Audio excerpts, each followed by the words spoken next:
Good morning. आज हम पढ़ेंगे कक्षा 8वीं की दूसरी इकाई की 5वीं कविता संतवाणी। ये हमारे आज की कवित्री हैं संत मीराबाई। इनका जन्म हुआ है 1498 चौकड़ी ग्राम राजस्थान में और इनकी मौत हुई है 1546 द्वारिका गुजरात में। ये हमारे आज के दूसरे कवि हैं गोस्वामी तुलसीदास। इनका जन्म हुआ है 1511 एटा उत्तर प्रदेश और इनकी मौत हुई है 1623 वाराणसी उत्तर प्रदेश में। आज की कविता के हमारे दो संत हैं, एक संत मीराबाई, एक है गोस्वामी तुलसीदास। आइए कविता शुरू करते हैं। ये जो पंक्ति आप देख रहे हैं इसे संत मीराबाई जी ने लिखा है और ये दोनों पंक्तियां हमारे गोस्वामी तुलसीदास जी ने लिखा है। आइए सबसे पहले मीरा जी की रची रचनाएं देखती हैं, देखेंगे। पग घुंघरू बांध मीरा नाची रे, पग यानी कि पैर। मैं तो मेरे नारायण की अपरी हो गई दासी रे। अपरी का मतलब होता है स्वयं या अपने आप।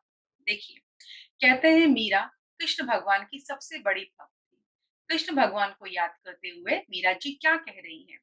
मीरा कहती है पग घुंघरू बांध मीरा नाची रे।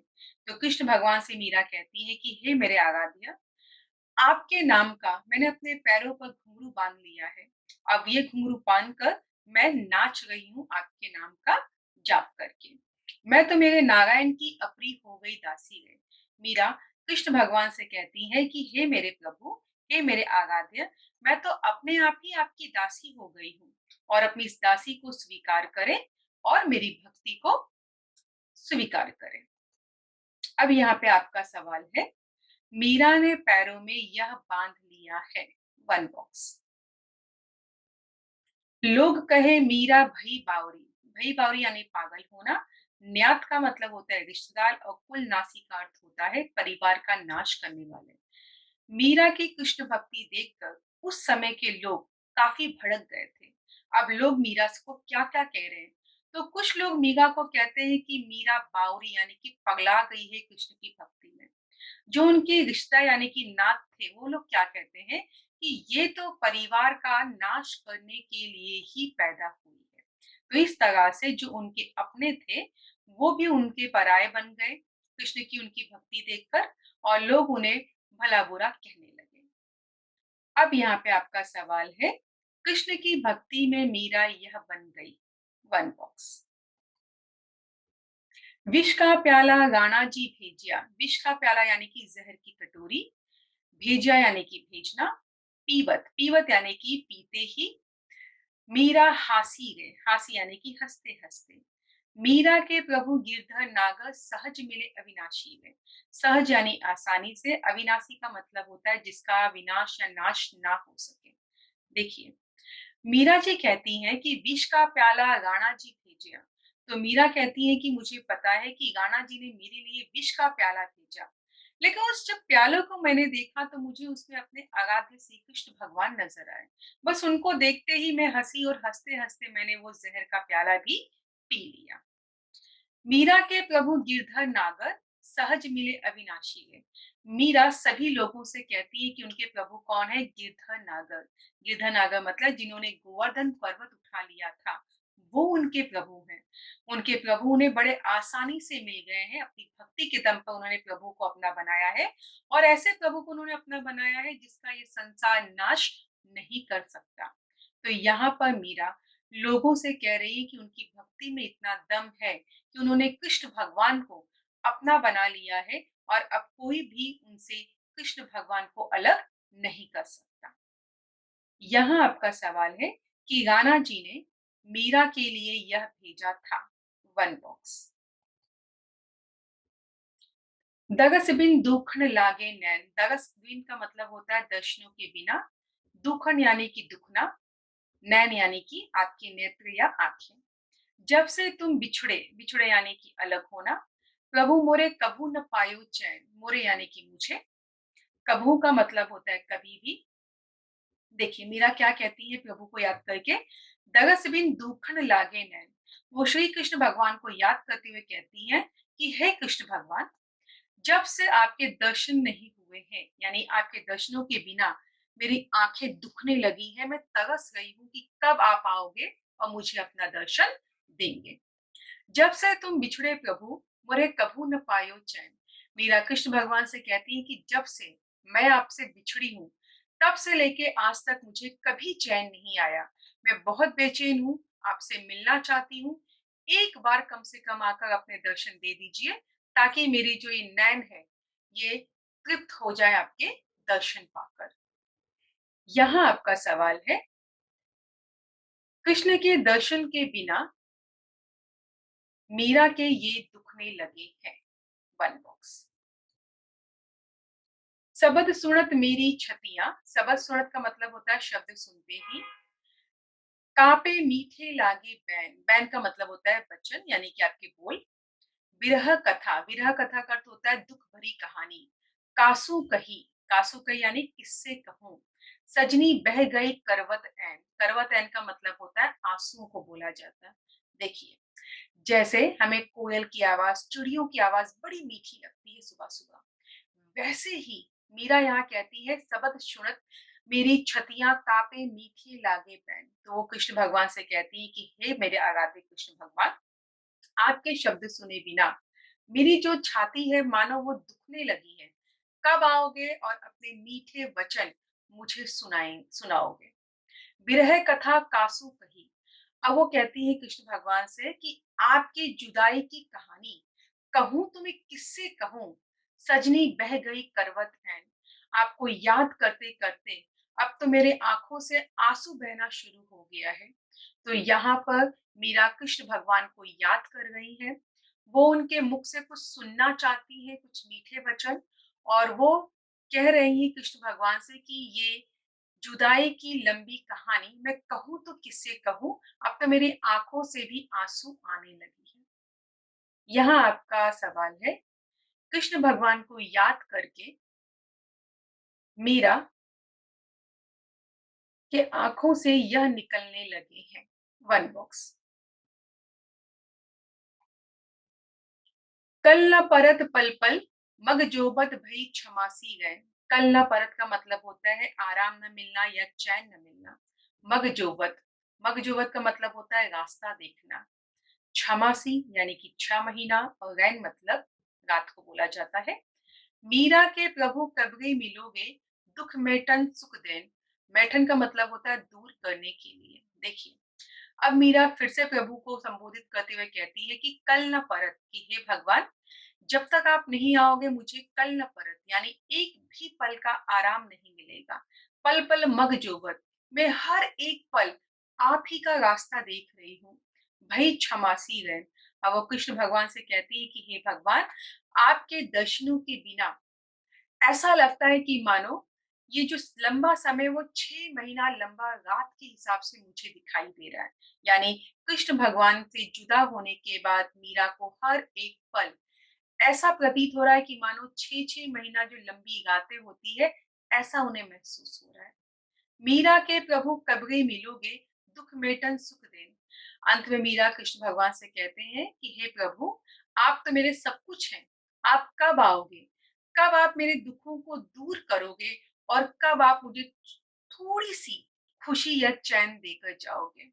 तो इस तरह से यहाँ पर मीरा जी ने अपने कृष्ण भगवान का के प्रति जो प्यार है, जो भक्ति है, वो यहाँ पर दर्शाया है।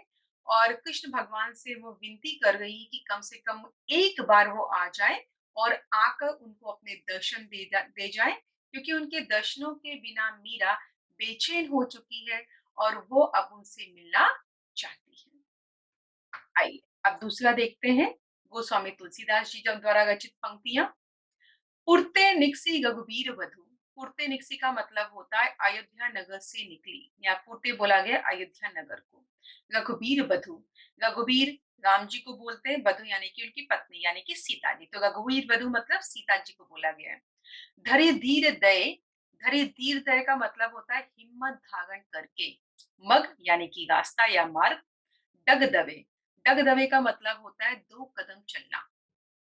माना जाता है कि राम जी को 14 वर्ष का वनवास हुआ था।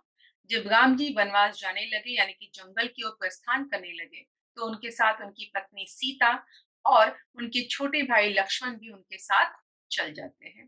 तो इस तरह से यहाँ पर बताया गया है, तुलसीदास ने बताया है कि कैसे 14 वर्ष का वनवास पाने के बाद राम जी, सीता जी जब जंगल की ओर प्रस्थान करते हैं, तो सीता जी क्या अनुभव करती हैं, राम जी क्या अनुभव करते हैं, वो इस कविता की पंक्तियों में यहाँ पे दर्शाया गया है। तो कवि कहते हैं कि अयोध्या नगरी से राम, सीता और लक्ष्मण निकले। अभी निकले कुछ ही पल हुआ था कि सीता जी जो बहुत ही सुकोमल थी, वो हिम्मत रखकर धीरे-धीरे अपना कदम रास्तों में बढ़ा रहे थे, ताकि उनको कहीं कोई चोट न लग जाए और वैसे भी वो कभी नंगे पैर चली नहीं थी। अब आपका यहाँ सवाल है, अयोध्या नगरी से राम जी के साथ उनकी यह निकली। One box. झलकी भई भाल कनी जलकी। झलकी का मतलब होता है दिखाई देना, भाल माथा को बोलते हैं यानी कि फोरहेड को। कनी जलकी का मतलब होता है बूंदे झलकना, पसीने की बूंदों को बोला गया है कनी जलकी। फुट सूखी गए, फुट यानी कि होंठ। मधुराधर वय, मधुराधर का मतलब होता है कोमल। अभी सीता थोड़ा ही कदम 2-4 चली थी कि झलकी भई भाल। अब राम जी को उनके माथे पर पसीने की बूंदी झलकने लगी। उनके पसीनों की बूंदों को देखकर राम जी भयभीत हो गए। थोड़ा-सा उन्हें डर भी लगने लगा, क्योंकि सीता कभी इस तरह से धूप में या वन में चली नहीं थी नंगे पैर। फुट सूखी गए मधुराधर वय। साथ ही साथ सीता के जो सुकोमल होठ थे, वो होठ भी सूखने लगे, यानी उन्हें प्यास लगने लगी, थकावट उनको महसूस होने लगी। अभी वो कुछ ही पल चली थी। अब यहाँ पे आपका सवाल है, सीता के ये सूखने लगे। One box. फिर बूझती हैं, फिर बूझती का मतलब होता है फिर से पूछना। चलो अब खेती, खेती यानी कि कितना। पनकुटी, पनकुटी का मतलब होता है पत्तों की झोपड़ी। करियो, करियो का मतलब होता है करना। कित हवे मतलब कहाँ बनाएंगे। अब सीता जी व्याकुल हो गई धूप से, पसीने के वजह से। अब वो राम जी से पूछती है कि हे नाथ, हे मेरे स्वामी, अभी और हमें कितना चलना है, और वो कौन-सी जगह है जहाँ पर जाकर हम पनकुटी यानी कि अपने रहने के लिए पत्तों की झोपड़ी बनाएँगे। यानी उन्हें विश्राम चाहिए था, इसीलिए वो पूछ रही थी कि अब और कितना हमें चलना है और कहाँ जाकर हम पत्तों की झोपड़ी बनाएँगे। तो ये जो आप पिक्चर देख रहे हैं, इसी को बोलते हैं पत्तों की बनी हुई झोपड़ी, जिसे हम पनकुटी कहते हैं। अब आपका यहाँ सवाल है, राम जी जंगल में यह बनाने वाले थे। One box. पियर की लखी आतुरता पियर की। पियर की लखी का मतलब होता है पत्नी को देखकर। आतुरता, आतुरता का मतलब होता है तड़प, और प्रिय का मतलब होता है प्रिय, जो हमें जान से भी ज्यादा प्यारा होता है। अखियां अति चारु, चारु यानी कि सुंदर। जल चवे, जल चवे का मतलब होता है पानी भराना। अपनी पत्नी की तड़प और व्याकुलता देखकर राम जी की आंखों में, जो उनकी सुंदर आंखें थे राम जी की, उनकी आंखों में मानो आंसू यानी कि पानी भर आया।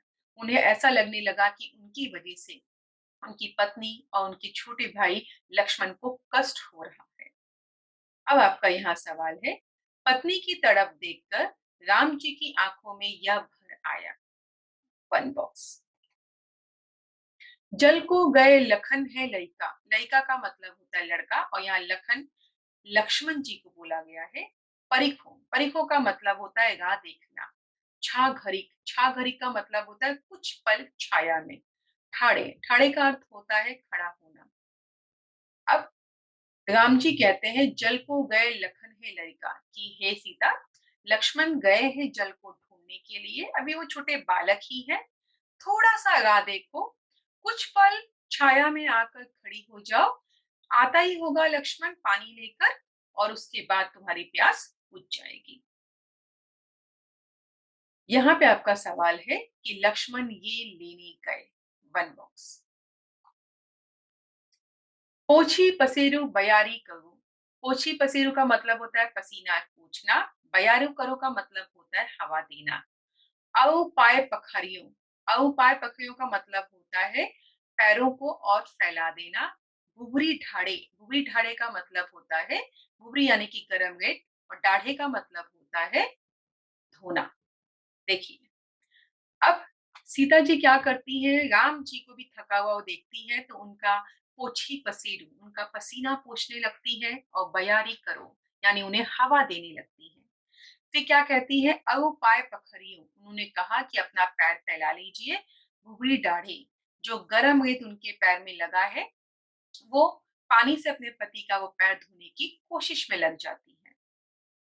अब यहाँ पे आपका सवाल है कि सीता जी राम जी का यह पूछने लगती हैं। वन बॉक्स। तुलसी रघुबीर प्रियाश्रम जानिके, बैठी बिलम्ब लो कंटक काढ़े। जानिके का मतलब होता है जानकर, बिलम्ब लो का मतलब होता है देर तक, कंटक काढ़े यानी कि कांटे निकालना या कांटों को निकालना। देखिए तुलसीदास जी क्या करें, रघुबीर पियाश्रम जानिके, जैसे ही राम जी ने देखा कि उनकी जो पत्नी है, उनके लिए बड़ा कष्ट कर रही है, उनका पसीना साफ कर रही है, उनको हवा दे रही है, उनके पैरों को धोने की कोशिश में लगी है, तो राम जी क्या कहते हैं, बैठी बिलम्ब लो कंटक काढ़े। वो सीता जी को बिठा लेते हैं और बिठाकर सीता के पैरों को अपने ऊपर रख लेते हैं और पैरों में जो कांटे लगे थे सीता के, वो काफी देर तक बैठकर वो निकालने लगते हैं। तो यहाँ पे बताया है कि कैसे एक पत्नी अपने पति की सेवा करती है, तो ठीक उसी प्रकार श्री राम जी को भी एहसास होता है कि उनकी पत्नी भी थकी है, उनके भी पैरों में कांटे चुभे हैं, तो राम जी भी अपने पत्नी के पैरों के कांटे निकालने में लग जाते हैं। तो यहाँ एक पति पत्नी के प्यार को दर्शाया गया है। अब आपका यहाँ सवाल है कि राम जी सीता जी के पैरों से यह निकालने लगते हैं। वन बॉक्स। जानकी नाह को नेरू लख्यो। नाह का मतलब होता है पति, नेहू लख्यो का मतलब होता है प्यार से देखना। जानकी यहाँ पे सीता जी के नाम को बोला गया, सीता जी को लोग जानकी भी कहते थे। पुलक्यो तनु, पुलक्यो तनु का मतलब होता है शरीर खुश होना। बारी, बारी यानी कि जल। विलोचन बाढ़े, विलोचन बाढ़े का मतलब होता है आंखों से निकलना। देखिए, श्री राम जी का प्यार देखकर जानकी नाह को नेरू लखो। जब राम जी सीता जी के पैरों से कांटे निकालने लगते हैं, तो जानकी यानी कि सीता माँ अपने पति को नेहू लखो, बड़े प्यार से वो राम जी को देखने लगती हैं कि कैसा उनका पति उनके पैरों से कांटे निकाल रहा है। पुलक्यो तनु, और यह दृश्य देखकर उनका शरीर अंदर से खुश हो जाता है। बारी विलोचन बाढ़े, और उनके आंखों में से जल निकलना शुरू हो जाता है। तो इस तरह से यहाँ बताया है कि कैसे राम जी का साथ देते हुए लक्ष्मण और सीता जी वनवास के लिए उनके साथ निकलते हैं। वनवास जाते समय रास्ते में बहुत सारी दिक्कतें आती हैं। कभी राम जी सीता जी का साथ देते हैं, तो कभी सीता जी राम जी का साथ देते हैं, और इस तरह यहाँ पे बताया गया है कि यही जिंदगी है एक पति पत्नी का, कि कष्ट पड़ने पर पति को पत्नी का साथ देना चाहिए और पत्नी को पति का साथ देना चाहिए। तो हमारे गोस्वामी तुलसीदास ने यहाँ पर राम जी और सीता जी के प्रेम को बड़े ही मोहक ढंग से दर्शाते हुए ये हमें सबक दिया है कि पति पत्नी एक दूसरे के पूरक होते हैं और हमेशा हमें एक दूसरे का साथ देते रहना चाहिए। आइए प्रश्नोत्तर देखते हैं। पहला है, कृष्ण प्रेम में मीरा की स्थिति। पहला है, मीरा पैरों में घुंघरू बांधकर नाचने लगी, लोगों के लिए मीरा पागल हो गई। तीसरा, मीरा अपने आप कृष्णा की दासी बन गई।